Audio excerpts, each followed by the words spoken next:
तुम्हाला Donald Trump आणि बांगलादेशचे मोहम्मद युनूस यांचा हा किस्सा माहिती आहे का? ऑगस्ट 2024 मध्ये बांगलादेशात जो सत्ताबदल झाला त्याला बायडेन ॲडमिनिस्ट्रेशनचा छुपा पाठिंबा होता आणि तेव्हापासूनच डेमोक्रॅटिक पक्षाच्या जवळचे असलेले मोहम्मद युनूस हे बांगलादेशचे सर्वेसर्वा झालेत. पण डोनाल्ड ट्रम्प आणि मोहम्मद युनूस यांचे संबंध फारसे चांगले नाहीत. त्याचं झालं असं की 2016 मध्ये डोनाल्ड ट्रम्प हे जेव्हा निवडणूक लढवत होते तेव्हा युनूस यांच्या संस्थेने हिलरी क्लिंटन यांच्या कॅम्पेनला काही आर्थिक मदत देऊ केली.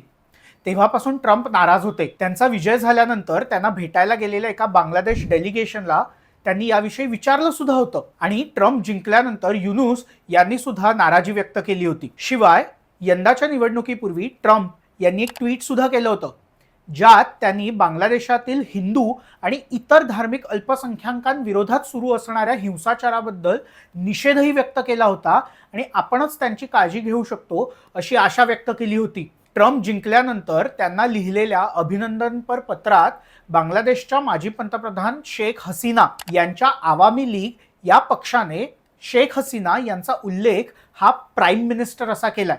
यामुळे ट्रम्प यांचा व्हाईट हाऊसमध्ये होणारा पुनर्प्रवेश हा बांगलादेशमधली समीकरणं सुद्धा बदलू शकतो का याविषयी आता चर्चा सुरू झाल्या आणि या सगळ्यावर भारत सुद्धा लक्ष ठेवून असणार आहे. तुम्हाला या सगळ्याविषयी काय वाटतं ते कमेंटमध्ये नक्की सांगा.